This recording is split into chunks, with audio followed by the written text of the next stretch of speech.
కొన్ని APSB battalion Maharashtra డ్యూటీకి పంపించాడు. సో అన్లకిలీ ఆ ఎలక్షన్ టైంలోనే వాళ్ళు అక్కడ వెళ్ళారు. And now there is no possibility for postal ballot. మనం పోస్టల్ బ్యాలెట్ పేరు ఉంది కానీ పోస్ట్ ద్వారా పంపించడానికి లేదు. ఆ తర్వాత స్టేట్ కూడా చేయడానికి లేదు. So at that time I have seen these right from DG to కింద కానిస్టేబుల్ వరకు అందరూ ప్రయత్నం చేసి ఎలక్షన్ కమిషన్తో మాట్లాడి వాళ్ళకి special casual leave election commission allowed. వాళ్ళు కోర్టుకి కూడా వెళ్ళారు. దట్స్ ఏ వేరే issue. But this is the first time election commission allowed the people on duty in other state to take casual leave, come here and then exercise their vote. అక్కడ కూడా ఇంకొక problem ఏమొచ్చింది అంటే కొంతమందికి postal ballot already release చేశారు. So whether they would be eligible or not in the normal polling station అది అక్కడ కూడా మేము election commission has given concession. I personally had told all the collectors వాళ్ళు వస్తే బికాజ్ వాళ్ళు పోస్టల్ బ్యాలెట్ వాళ్ళు లేదు కాబట్టి వాళ్ళని normal ballot normal polling you allow them to do normal polling. And then I believe because additional commissioner Harinder was in continuous they were in continuous touch with them and most of them were able to cast their vote.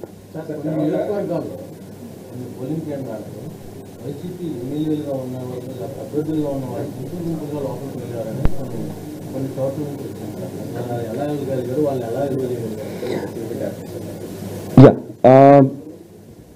we had made our security chala elaborate ga chesamu kani our main concentration was on few district as well as critical polling station. General ga normal polling station lo either one constable leda home guard untadi. So some people, some leaders from different parties, all parties, they have tried to take advantage of the situation. They went inside, కొంతమంది లోపల వెళ్ళొచ్చు, candidate లోపల వెళ్ళొచ్చు, there is no doubt in that thing. But లోపల వెళ్ళిన తర్వాత మళ్ళీ బయట వచ్చిన తర్వాత some people, we definitely got that information, some people have misbehaved with the voters also, కొద్దిగా ప్రయత్నం చేశారు. But wherever ఆ టైంలో wherever these things were noticed and police were informed in time, అక్కడ those people were taken care of that. ఇప్పుడు strong rooms మనకు as I said 350 strong rooms ఉన్నాయి. So అది 33 లొకేషన్స్లో ఉన్నాయి. 33 డిఫరెంట్ లొకేషన్స్ అంటే ఒక లొకేషన్ మీన్స్ ఒక కాలేజ్ లేదా other government institution or any other institution మన 26 డిస్ట్రిక్ట్స్లో అక్కడ స్ట్రాంగ్ రూమ్ సెక్యూరిటీ కోసం 3 లేయర్ సెక్యూరిటీ ఉంటుంది. ఇన్నర్ లేయర్ అంటే ఫస్ట్ లేయర్ అంటే వాళ్ళు స్ట్రాంగ్ రూమ్ డోర్ పైన ఉంటారు. ఆ డోర్లో సీసీటీవీ కెమెరా ఉంటుంది. ఆ డోర్లో CPMF only CPMF or other state SAP ఉంటాయి, వాళ్ళు ఉంటారు అక్కడ. ఒక 1/2 సెక్షన్ అక్కడ ఎప్పుడైనా ఉంటుంది. They will maintain log book, ఎవరు వచ్చారు ఎవరు వెళ్ళారు మొత్తం రాస్తారు. కంటిన్యూస్గా గార్డ్ డ్యూటీ అక్కడ ఉంటుంది. Then CCTV camera. Third is that candidates, ప్రతి క్యాండిడేట్ కూడా వాళ్ళ సంబంధించి రిప్రజెంటేటివ్ని అక్కడ 24 hours కూర్చోడానికి పర్మిషన్ మేము ఇస్తున్నాం. Then there is a second tier, second circle ఉంటుంది. సెకండ్ సర్కిల్లో స్టేట్ నుంచి ఎస్ఏపీ అదర్వైజ్ ఆర్మ్డ్ ఫోర్సెస్ ఉంటారు. అండ్ థర్డ్ లేయర్లో it will be there local police. They will entry అంటే main institution entry part local police ఉంటారు. So these are the 3 layers plus CPMF plus CCTV camera plus candidates own monitoring.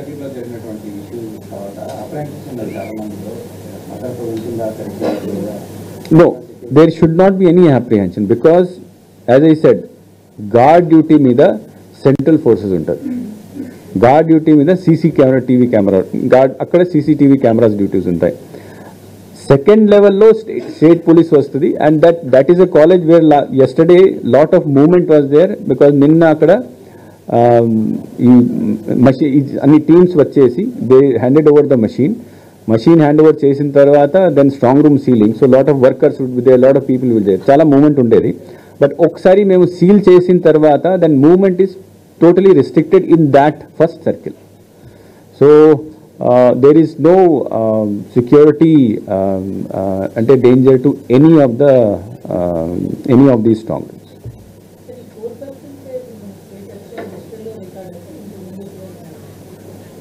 State percentage? No. This is the highest percentage which is recorded in the state of Andhra Pradesh and in the combined state of Andhra Pradesh also. And this is almost 2% increase in the last election.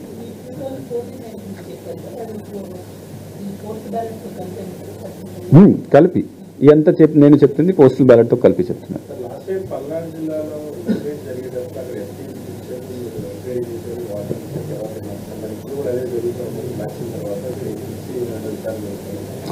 అంటే now the situation last time కి ఈ time కి తేడా ఉంది. Because this time during the time of polling, he only was not responsible. There are a large number of other forces were there, CRPF forces were there, plus SAP forces were there. So our intention is to guide the person who is there on duty as much as possible and assist him to perform his duty. ఇక్కడ పల్నాడు ఇష్యూలో మనకు ముందుగానే తెలుసు అక్కడ ఏదో జరుగుతుంది. That is why we had changed the officer, we called for new officers. This young officer also has done his best in doing that thing. And second thing is that Ayaniki, we had given more than 20 companies to him.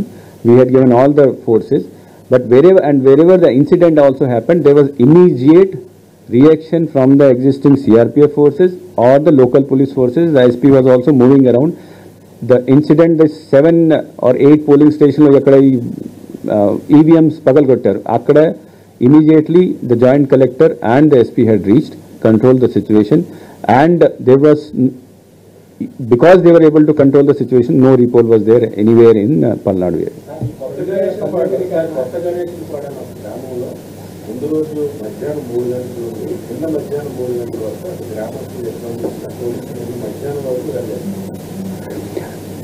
Individual incident I will not be able to tell. And overall picture నేను చెప్పగలుగుతాము because all these incident DG గారు direct గా monitor చేస్తున్నారు, day to day report పంపిస్తున్నారు, commission కి కూడా పంపిస్తున్నారు. So I will not be able to comment on individual event, but election commission intention is that we have to conduct the election. We have to conduct the election that people are able to vote, and then if they are able to vote, we have to secure all the vote in the EVM machine and then put it in the strong room. Aa pani we were able to do in the whole state without any report.